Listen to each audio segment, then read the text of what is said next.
Hi there. So, Sassy Girl here, and I'm going to do my very first tutorial video of hopefully many. Tonight, I am going to just put together a stretch bracelet for you. Beading does not have to be super involved or very expensive. You don't need a lot of fancy tools to make this work. Except my camera isn't quite focusing in there. So let me stick my hand in there to get it focused a little bit. There we go. All right, so like I said, tonight I'm just gonna make a quick little stretch bracelet for you. There's a lot of different types of stretch string out there. This is one that I've been using lately, and again, it's not focusing for some reason. There we go. What you want to keep in mind when you are purchasing some string for stretch bracelets, you want to get the biggest diameter that you can that will fit through your beads. So if you're working with beads that have very tiny, tiny holes in them, you probably would need to go with a smaller diameter. And they come in various diameters. I'm going to use a 0.8 millimeter here. The holes that I have in my beads seem to be, if I tilt this just right, the holes there seem to be pretty large, so we should be able to use this 0.8 on it. And again, with stretch bracelets, I'm always worried about things breaking, although I haven't had too many of them break on me, but it's still a concern. And so being aware of the diameter of your string, using the biggest string diameter that you can for the beads that you're using. All right, so we're gonna go ahead and do this. I've got some focal beads here that I'm gonna use with these butterflies. They're, I think, made of wood here, and then just some seed beads to kind of fill it in, give it some extra color in there. All right, so I'm just going to pull out a section of string, a little bit more than what I think I would need to make this bracelet. And the more often that you make things, you'll get more comfortable knowing exactly how much you need. All right, I don't have to have fancy cutters for this. I can just use a pair of scissors. So again, if you're just starting out beading, you don't have to go out and buy fancy tools to get started. All right, with stretch bracelets, one of the things that I have learned recently to avoid breaking the string is to be careful with how we put the knot in it. And so when we get to that, I'll remind you of that. The other thing, to make sure that we get that it doesn't stretch over time, because this stretchy material, as you stretch it, it actually gets a little bit longer each time. And so if you pre-stretch it, then after you create it and you wear the bracelet a few times, then it won't stretch out on you that way. So do a little pre-stretching first, just to kind of get that out of the way. All right, so now I'm just going to start beading along. Some people like to put a bead stopper on the end of this so that when they're filling in beads that they don't just slide off the other end. Sometimes I've used just a piece of Scotch tape on the end. Again, it doesn't have to be, you don't have to go out and buy bead stoppers, but if you already have them, you certainly could use that. Or just a piece of tape, or just be careful as you're beading everything on there. All right, so I'm just going to go through and feed them onto here. And it's totally up to you how you decide to feed them on. You can make patterns. you can just be very random. I'm finding as I'm trying to bead and talk at the same time that that could be a little tricky here. Some folks also like to get a beading needle and use that, thread that needle with the material, and then just use the needle to go through the beads. That is always another really good option there. All right. Hopefully this is coming through video okay. I'm going to go ahead and do a pattern, I think, on this one. I don't always do patterns. It just depends on what I prefer to do. I'm going to take my, ooh, that's not any better. Take my glasses off. And I see for the next time that I do this, I'm going to have to get into some better lighting.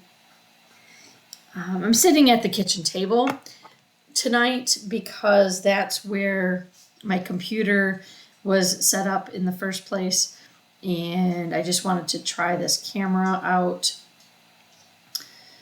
All right, it's being a little stubborn. There we go. Now I'm not sure if by just doing the 3 little seed beads, if that will be enough size-wise. I don't have any more of these butterfly wooden beads here, so if I do what I'm doing here and continue that pattern, if I get to the end and realize that, oh, that wasn't quite enough to make it work, I might have to go back through and add some more seed beads in there. If I had an unlimited number of butterfly beads, I think I would really like this pattern as it is, and so I would just grab some more of those. All right, so I'm just feeding these through here, being really careful to not let them slide off the end.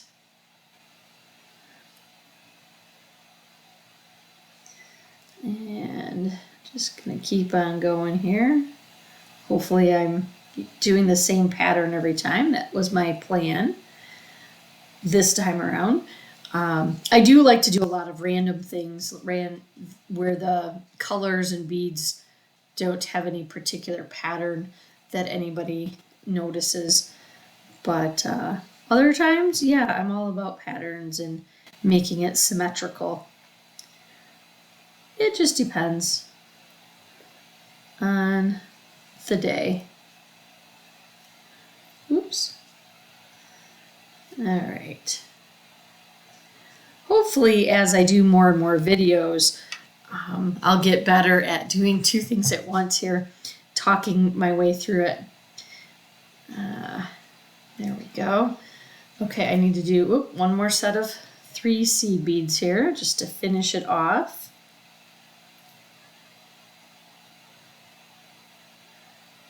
Yeah, I could definitely use just another light here.